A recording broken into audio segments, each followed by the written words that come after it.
Hi, everyone. I'm here with Rissa Miller, and we're going to talk about tea leaf reading today. So, in general, we want to learn a little bit about tea leaf reading from Rissa, who offers tea leaf readings. We're going to learn about what's different about tea leaf reading from other readings, and specifically how it's done and what type of information you can glean from a tea leaf reading. So, Rissa, tell us a little bit about a tea leaf reading. What exactly happens, and what exactly is it, and how do you present it? Okay, tea leaf reading is a form of divination. It is very old. It is actually in the family of scrying. When I say scrying, most people imagine like the cliche of the fortune teller gazing into a crystal ball. That's actually a sort of modern take on scrying. Scrying is the act of divination by gazing. In this case, it is gazing into a teacup. So, what happens at a reading? It looks like this. This is one of my teacups. I do have a fantastic collection of vintage teacups I use for my readings, and everybody drinks their own cup of tea. Even if you're not a tea drinker, this is tiny. It's probably less, it's maybe like a third of a cup of tea. And I've even seen children get it down, so yes, you can too. Sugar is okay. But then after the tea is drank, we invert the cup onto the saucer, and then when it's pulled up, it's full of patterns. So my job as the reader is to then interpret those patterns. But I take it a step further, Kara. I do drawings of all of my teacups. And here are a few examples. And as you can see, they're all completely different. Everybody's cup is totally different. This is one of the really unique things about a tea leaf reading. So when you get a tarot reading, there are 78 cards. There's never going to be more than 78 cards. They're always the same 78 cards, pretty much, depending on the deck. With tea leaf reading, everything is fully open-ended. There is absolutely nothing that is standard. Sure, there are certain symbols that I see more often than others, and there are certain themes that seem to come out more often than others. That has to do with being human. But for the most part, there is nothing standardized about a tea leaf reading. So basically, any shape you can imagine can pop up in this teacup. And then at the end of the reading, each guest gets to take their drawing with them. They get their own original pen and ink drawing. That's sort of a guide map through their next 4 to 6 months that they get to keep as a souvenir. I like to say a guide from the reading. I love that. Now, could you give us like one small example from maybe one of those images, those pictures of like, oh, if I see this, this might have indicated this, like in the particular person's reading. Okay. I'm looking at this teacup, and there are a few symbols in it that I see a lot. So, for example, there's a goat here. It's a kind of a big goat. This goat is sitting with someone who is sort of interacting with these two people. This goat represents a person who is very stuck. They might actually be a Capricorn, but also they're probably just someone who's extremely stubborn, and they're sort of slowing down the progress of the entire family unit. And it doesn't mean that they're never going to change. In fact, I would say later in the cup, they pass through and they go past this boundary here, and they loosen up a little bit and they accept that change is necessary. But when I see a goat, I normally look for goat-like behavior, or sometimes, like I said, literally a Capricorn, and that can also be goat-like behavior. But what you're looking for then is, why is this person stuck? How can you help them move forward? Or are you contributing to the stuckness? So another really beautiful symbol in this particular cup were the two birds that were crisscrossed at the top. And even when I first saw it, I was like, oh, that's so lovely. It means this person is going forward very harmoniously in both the emotional and material side of their life. Like at that moment, right when the reading was happening, both their material and emotional life was kind of glowy. Like everything was going their way. Birds in my cups, in my symbol language, basically are one of my best, best things that you can see. And the obvious harmony that this person was experiencing was absolutely beautiful. Like most people who do scrying, I have my own entire symbol language. Yes. I started teaching myself when I was 16, and I have a long list of aspects and different symbols and things that mean, whatever to me. And of course, I added to that over the years. When I took art history, I added those symbols. When I took different history classes, I added symbols from different cultures. All of that just keeps layering on top of the symbol language I created.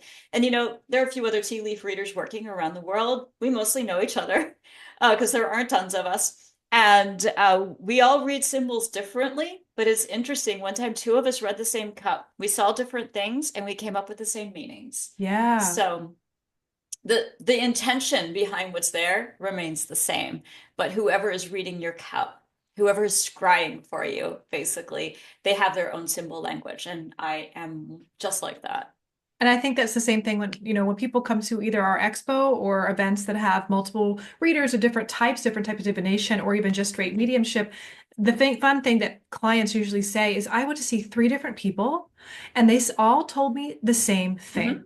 Like right now, because what's Yep, energetically coming up is an imprint of that person's consciousness at the time that could right. potentially, shows what's around them. And that's really what it is. It's just different ways to read that energy. And I think it's just really beautiful the way you do it. I know you did one for Matt and it was really, Yep. really cool. So I'm really excited for this class. Now, sorry, I'm really excited for this offering as far as private sessions you'll be offering this. So as far as what to expect specifically, we're Mhm. gonna drink the tea, we're gonna, take the cup, flip it over, and then you're going to read, and then you're gonna draw. How Mhm. long does the session take? And can they ask a specific question, or is it just come up with whatever comes up? So both, yes.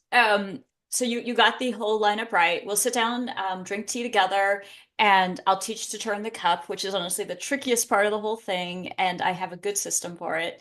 And then I do the drawing, and then that takes about 20 minutes, 30 minutes of the hour-long session.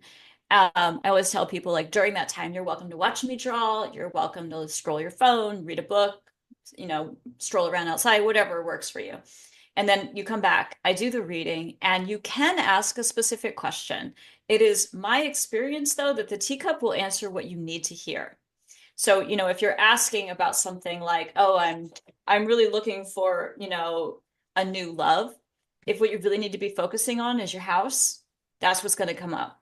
You're not going to get the question about the new love because that's not what your guides or ancestors are want you to hear right at that moment. Yeah. So, like I said, you're welcome to ask the question, but if the answer is not in there, it's because you need the other message more.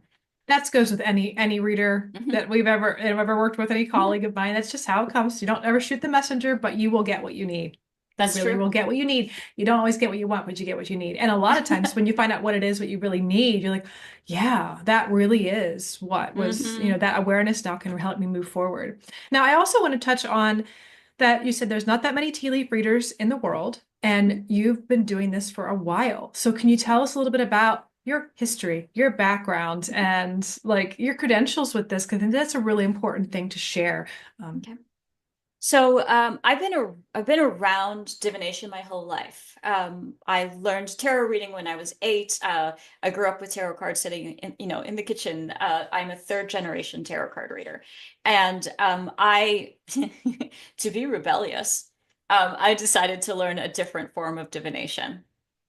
And I know several now, but scrying was what I chose. And it happened quite by accident. I was having a cup of tea, and my mom, when I was 16, bought me one of those fancy little tea balls with loose tea. And they were a lot rarer back then than they are now. So the tea ball broke because it was a piece of junk. And they still are. I don't know why. And like, can't they do something better with this after all these years? But the tea got loose in the cup. But it was a really rare thing to have loose tea back then, so I drank it anyway. I wasn't going to waste it. And all along the inside of the cup, the tea started sticking because that's what it will do. And the first symbol I saw was a cat. I can still remember. And then the second thing I saw was a basket of flowers. And I said to my mom, "These look like little pictures." And she's like, "Well, that's a kind of divination." She's like, "You should see what else you can see." So for a long time, I just practiced looking. I didn't actually try to read them. I just practiced looking and I started drawing the things I saw. And over time, over the course of years, the symbols took on a meaning to me. And most tea leaf readers will tell you that they weren't taught. They taught Mhm. themselves and in almost an identical way. Yeah. And from there, I had a notebook for a long time with all my symbols in it. And like I said, through college and other classes, I just kept adding and adding to it. With that said, there are still teacups, Kara, that they have something in that is completely unique to that person that I could have never guessed in a million years. One of my favorite examples, there was a Bigfoot playing a saxophone in somebody's cup. And I thought, maybe I'm too tired today. Like, what is this? Like, I must be missing something. So I trusted myself though, and I spoke it out loud. And she was so excited because that indeed was her boyfriend who was in a band and he played that instrument and he and the other band members dressed up like Bigfoot. How could I have guessed that in 1,000 years? That was so unique. It was just for her. It was not a symbol that I'll probably ever see again, you know? Wow. That's amazing. I love that. I Tea love the leaf reading is versatility. so personalized. It Yeah. is, I have not, there's no other divination form I do that's this personalized. And I do several others, as you know. Like I do clarimancy, I do card reading, but this one in particular creates a message that's just for that person. Yeah. Awesome. I'm so grateful you're going to be coming to Firefly Hollow to offer this. We've been talking about this for some time. Yes. But is there any other things that you want to share with anyone that's looking to get a reading Mhm. at the clinic with you? Information, what should they expect? Should they prepare anything? Anything else at all that we should tell everybody? I think just be open to the process and to know that you're going to get exactly what you need at that time and that like I said, you're going to walk away with a drawing that will be like a roadmap for you after the reading. I mean, I do allow people to record or take notes, whatever they prefer, but there's nothing else that I do that's quite like this draw. I even have pictures from people I've been reading for years that have them framed in their homes. And it's kind of cool to see like their collection as they come every 6 months or 12 months and they get their readings. Oh, I can imagine doing that, especially, even in general, but like if you got a cup and the tea like was saying there's a love coming in your life and you end up getting married to that person and it's Yeah. like there's very like very specific symbols that's Hmm. like a milestone in your Yeah, life. I it's or a true. baby's coming and then you Hmm. don't know the baby's coming and it's in the cup. I can see that being a very special token, keepsake. So that's Yeah. so beautiful that people are doing that for your work. Yeah.